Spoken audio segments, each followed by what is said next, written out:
all will be lost unless the fifth element is found.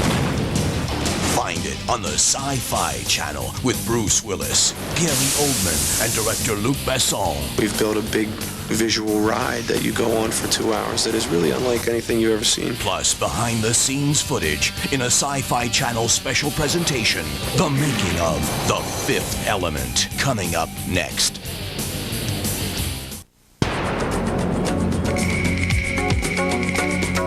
We've built a big visual ride that you go on for 2 hours that is really unlike anything you've ever seen.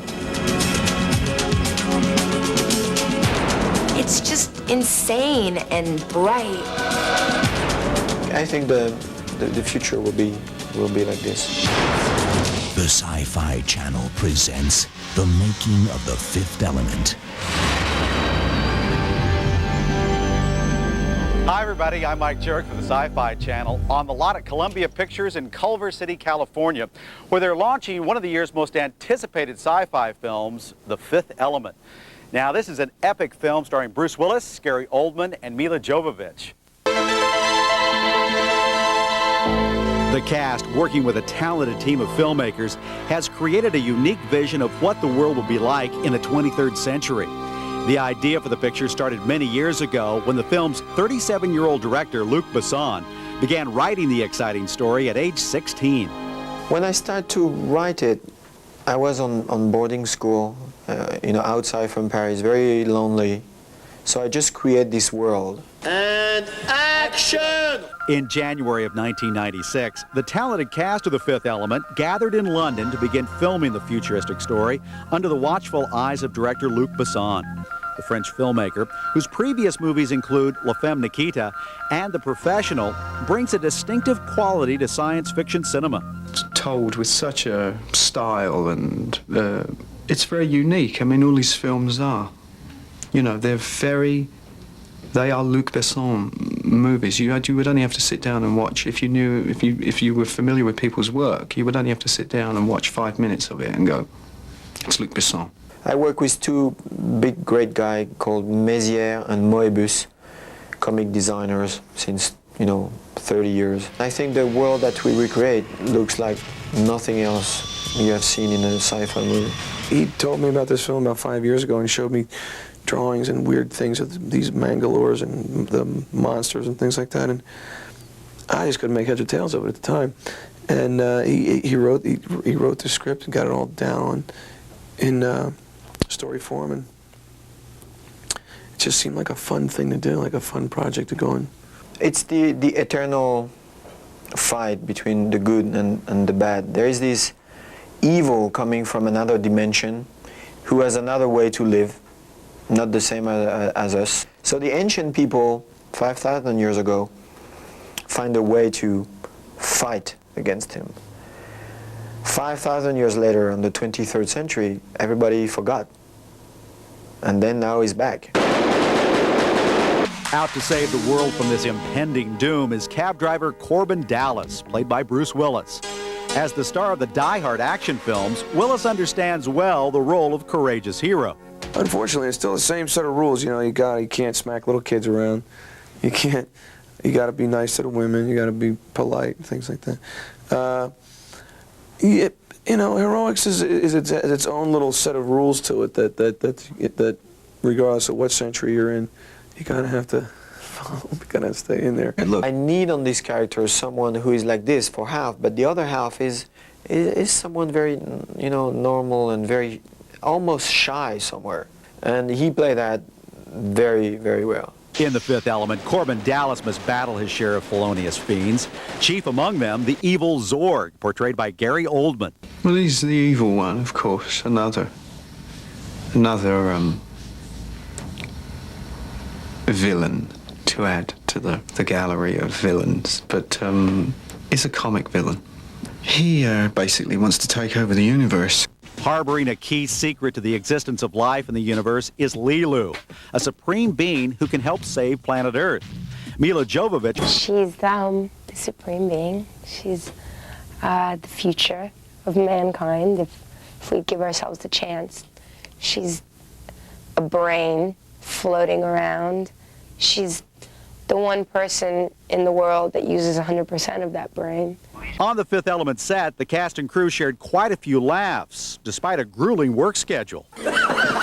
We have so much fun on the set. I have like 15 minutes of dailies with takes that we were obliged to cut because we were laughing. I can make a short movie about that. It was so funny.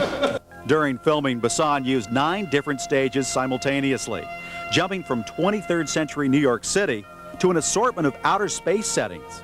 The sets were so incredible that it was just took you into another world just being there. I mean, you didn't feel like you were on Earth anymore.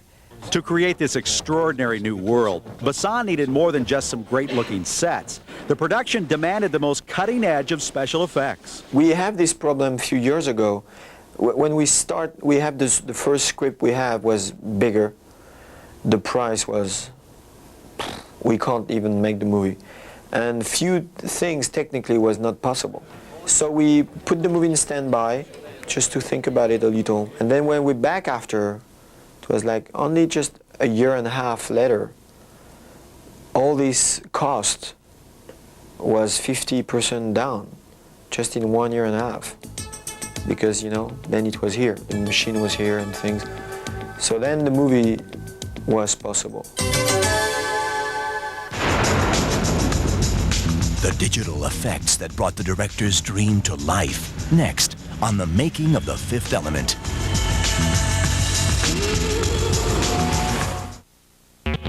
Hey, do you know the best show on TV? Better than Major Dad? No way. Mystery Science Theater 3000. Woo-hoo. Saturday at 4 and 11 p.m.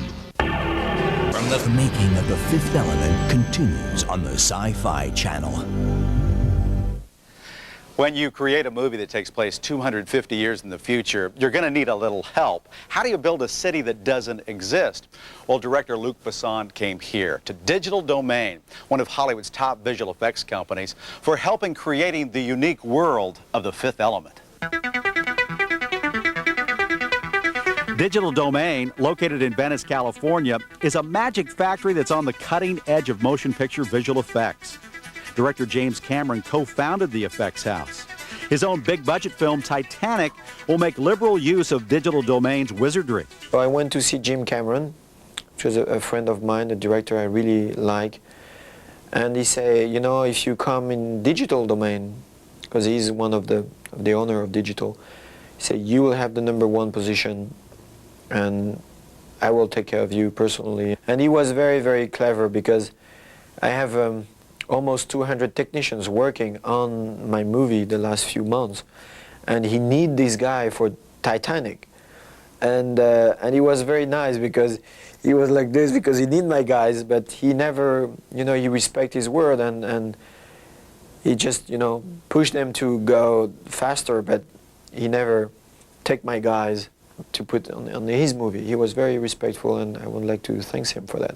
Besson worked closely with Mark Stetson, Digital Domain's effects supervisor for the film. Stetson previously contributed to such memorable sci-fi fare as Blade Runner and Total Recall. And as soon as she hit the green screen, I can be inside. Luke spent about a day talking philosophy with me one time, just about sort of what he wanted this picture to be.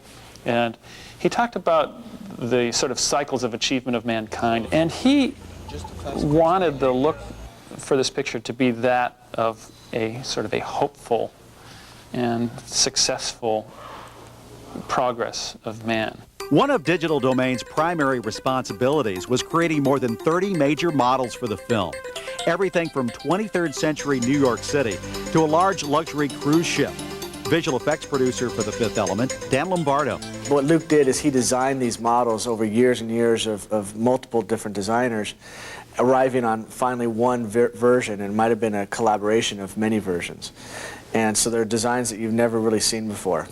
And that was the most difficult thing about the models, or about the detail of them, and then shooting them was the next challenge. Bill. The flying cars in this movie really had a major impact on the look of our city. And they really make our city feel more like a sort of a dysfunctional utopian future rather than a crashing society that is, post-Armageddon. The traffic scenes used a seamless blend of model cars and digitally created vehicles. Besson decided to keep the automobiles familiar to 1990s moviegoers. And the big changes is now they fly. Make a big changes, but I mean at the end, you know, they go back to the same kind of car because the streets don't change. The streets are the streets of New York. They are bigger and longer, but it's still the same proportion.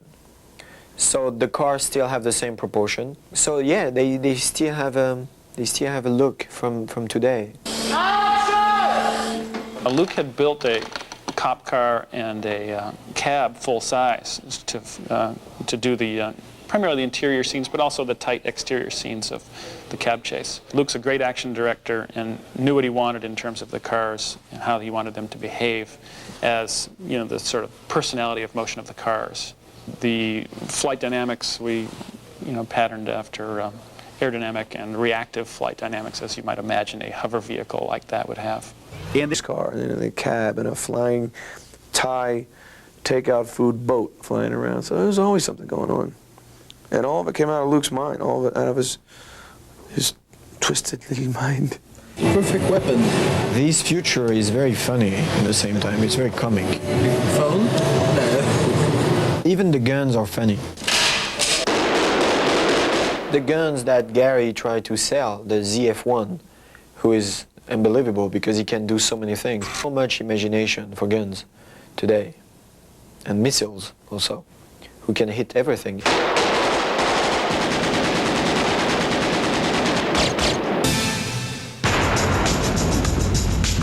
Next on the Sci-Fi Channel's look at the making of The Fifth Element, meet the fascinating inhabitants of this strange new universe. Sci-Fi Channel.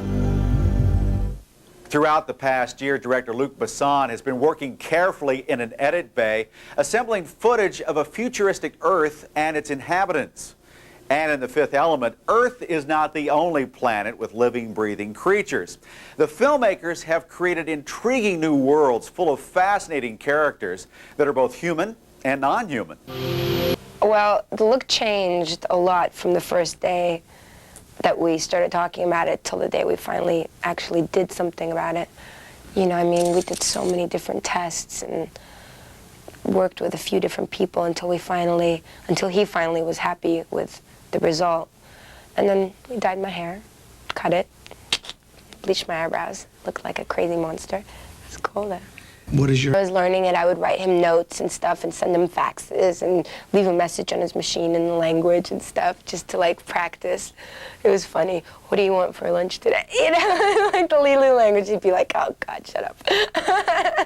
Mila's unconventional outfit and the other futuristic fashions in The Fifth Element were designed by Jean-Paul Gaultier.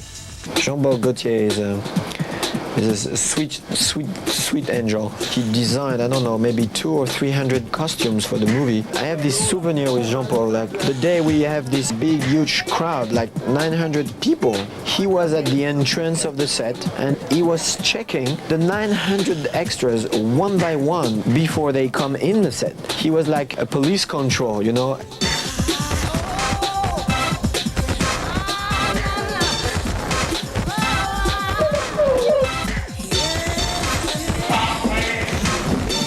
Everybody was online, and sometimes it's just, you know, take the hat, change the hat, or take a, you know, a rope, or take a piece of tissue and change something and say, okay, next.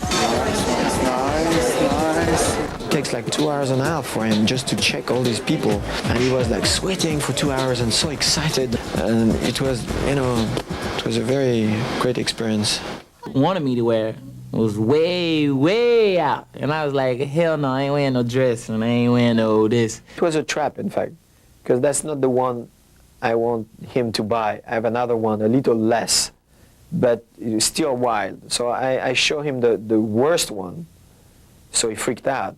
And then I come back and say, oh, that's okay, I understand. What about this one? You know, it was a little less. And then he buy the second one. They would do under normal circumstances, or things that they would necessarily come up with themselves, and I think Chris's costumes really it took him to another place. Bruce was real cool. He had told me, I remember the first time I stood in front of him, the first time I, did a scene with him, and he bent over, he told me, he said, "Don't you know this can ruin your career?" I said, "What?" But he was just playing, and it was funny, and I always remember what he said, because the wild characters and stuff like that. Among the wild and weird characters populating the Fifth Element are the Mangalores, a threatening yet not so bright alien race. It was difficult to invent them because they have to be scary on the side and funny on another one. And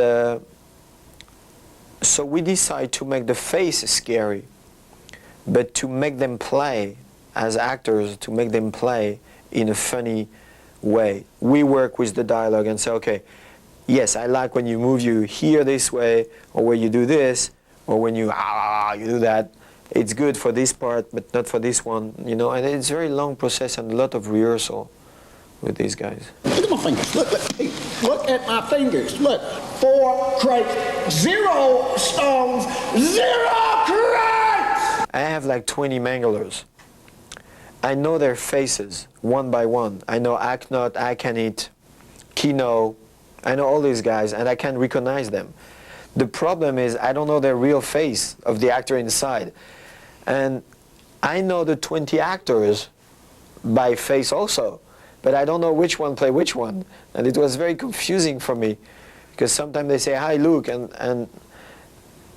or sometimes the actor tell me something, and the Mangalore tell me something, and I don't realize that it's the same guy. So it was very confusing. You had the costumes, you had like Mangalores, they looked like animals on the set, and you had like other people dressed different. So it was fun every day because you didn't know what you was gonna see.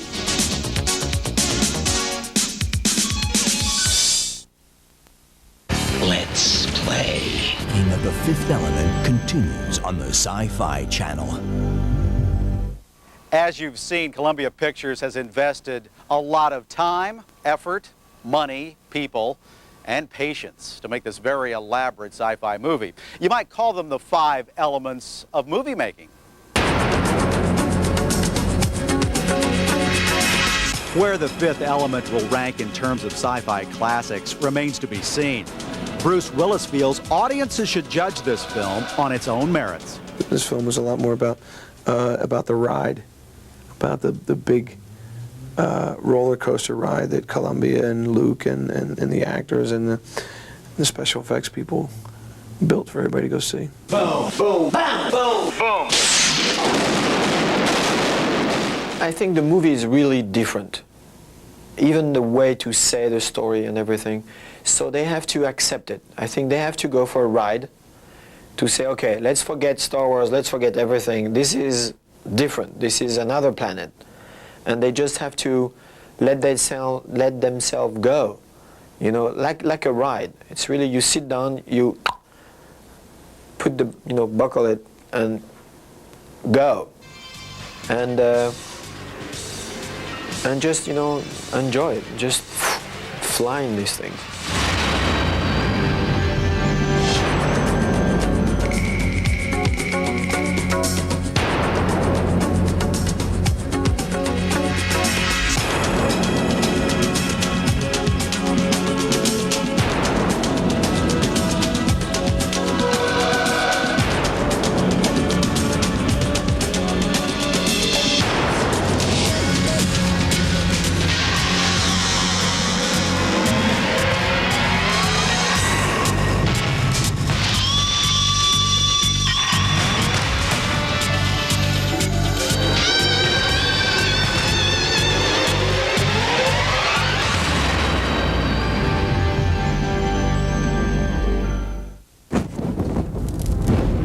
Produced in association with the Sci-Fi Channel.